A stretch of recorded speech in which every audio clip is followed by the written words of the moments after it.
बिजली का शोबा इंतहाई गैर मुसाबकती माहौल से दो चार। सिर्फ 5 सालों में अवाम की जेबों पर खरबों का डाका। बांग्लादेश ने बिजली का कौन सा मॉडल अपनाया? पाकिस्तान का बिजली का शोबा इंतहाई गैर मुसाबकती माहौल से दो चार है, जिसके तहत बिजली सार्फिन को पिछले 5 सालों में 6 खरब रुपए अदा करने पर मजबूर किया गया। अगर मौजूदा माली साल के लिए मुतवक्किल सलाहियत की अदायगियों को शामिल किया जाए तो ये 2019 से 2020 से 2024 से 2025 तक 8 ट्रिलियन रुपए का हिस्सा अबूर कर लेगा। पिछले 5 सालों के लिए 2019 से 2020 से 2023 से 2024 सलाहियत चार्जेस 6 ट्रिलियन रुपए थे। क्योंकि यह माली साल 2024 से 2025 के लिए तकरीबन 2.1 ट्रिलियन रुपए है, इसीलिए ये 8 ट्रिलियन रुपए बन जाएगा।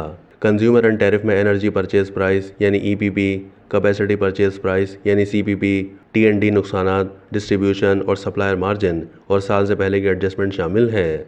माली साल 2022 में ईपीपी टैरिफ का तकरीबन 60% बनता है, जबकि सीपीपी का हिस्सा तकरीबन 40% है। मजमूई टैरिफ में सीपीपी का फीसद बढ़ते हुए रुझान पर है। माली साल 2023 के दौरान ईपीपी और सीपीपी का फीसद तकरीबन 50% है।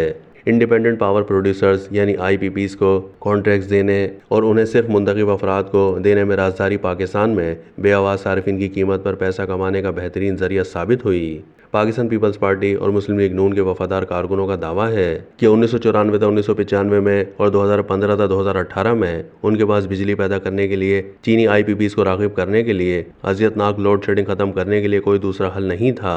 एक और मॉडल है जो बांग्लादेश में लागू हुआ, क्योंकि उन्होंने निजी अफराद और कंपनियों को मिनी ग्रिड बनाने की इजाज़त दी और उन्होंने ज़रूरत से ज़्यादा बिजली खरीद कर ज़ख़ीरा की। प्राइवेट सेक्टर में बिजली की खरीदो फरोख्त के लिए एक प्राइवेट सेक्टर की ज़ेर क़यादत मार्केट तैयार की गई थी और हुकूमत के पास इस शोबे को रेगुलेट करने के अलावा मुदाखलत करने के लिए कुछ नहीं था। अगर इसी मॉडल को मार्केट फोर्सेस को काम करने की इजाज़त देकर लागू किया जाता तो पाकिस्तान में कभी भी सलाहियत की अदायगी के फ़रीद का कोई मसला सामने नहीं आता। अब इस मामले की सच्चाई का अंदाज़ा सरकारी आदाद व शुमार से लगाया जा सकता है, जैसा कि सलाहियत की अदायगियों ने पिछले 5 सालों में 6 ट्रिलियन रुपए से ज़्यादा की भारी रकम इस्तेमाल की, जिसमें 2019 से 2020 में 856 बिलियन रुपए, 2020 से 2021 में 796 बिलियन रुपए, 2021 से 2022 में 971 बिलियन रुपए, 2022 से 2023 में 1321 अरब रुपए और 2023 से 2024 में 2112 अरब रुपए शामिल हैं। ये सितम ज़रीफ़ी है कि सार्फिन ने पिछले 5 सालों में 5 खरब रुपए के बिजली के चार्जेस अदा किए। अब ये सूरत हाल बद से बदतर हो गई है, क्योंकि 2023 से 2024 में अदायगी की सलाहियत 2112 अरब रुपए तक पहुंच गई, जबकि बिजली के चार्जेस सिर्फ 1048 अरब रुपए रहे। इससे जाहिर होता है कि यह फ़र्क हर साल गुजरने के साथ वसी हो रहा है। मकामी आईपीपीज़ के मुआहदों में रद्द-व-बदल के अलावा कोई रास्ता नहीं है। मारूफ माहिर इक़्तिसादियात यूसुफ नज़र का कहना है कि सलाहियत की अदायगी जीडीपी का 1.9% है।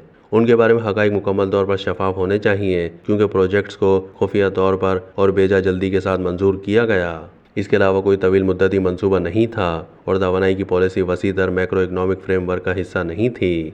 सबसे अहम बात यह है कि बुनियादी ढांचे को गैर मुल्की करेंसी के महंगे कर्ज़ों से माली आनत फराहम की जानी चाहिए। बुनियादी तौर पर नाकिस है और उसने बहुत से अफ्रीकी ममालिक को मुसीबत में डाल दिया है, जैसे इथोपिया, घाना वगैरह।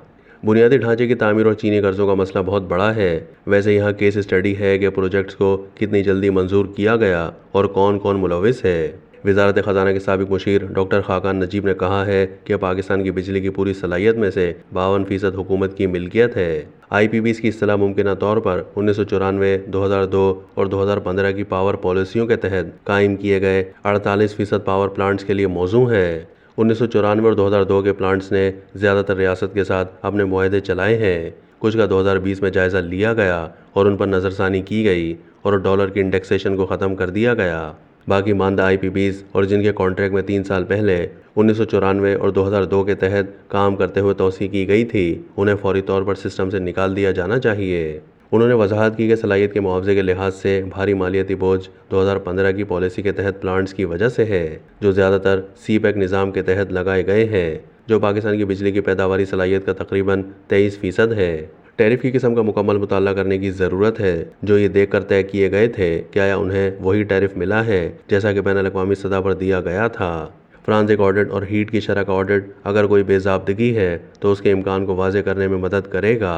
इन ऑडिट की रोशनी में ज़्यादा जारिहाना मौक़िफ़ का मतलब है इक्विटी पर वापसी का बहस करना, क्योंकि हमारी जानिब मुमकिन तौर पर कम होमवर्क पर इत्तेफाक किया गया है। ज़्यादा काबिल अमल रास्ता चीनियों के साथ तकरीबन 9 अरब डॉलर के तिजारती कर्जों की दोबारा प्रोफाइलिंग का है, जो उनके कर्ज की मुद्दत में तोसी की सूरत में टैरिफ को कम करने में असर डाल सकता है। मजीद बरा 24 अरब रुपए के लगभग तवानाई की लागत वाले कोयले के 4 प्लांट्स को मकामी तौर पर तब्दील करके कम किया जा सकता है।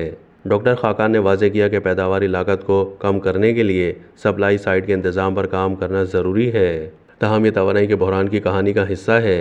तवानाई के शोबे को रेगुलेटरी, ऑपरेशनल और पॉलिसी के हवाले से हकीकी तब्दीली की ज़रूरत है। पाकिस्तान का तवानाई का शोबा बड़ी हद तक गवर्नेंस का मसला है, जिसमें मुल्क बहुत कम पेशा वराना इनपुट और बड़े हुकूमती नक्श के साथ इस शोबे को मौसर तरीके से मुनज़्ज़म करने से कासिर है।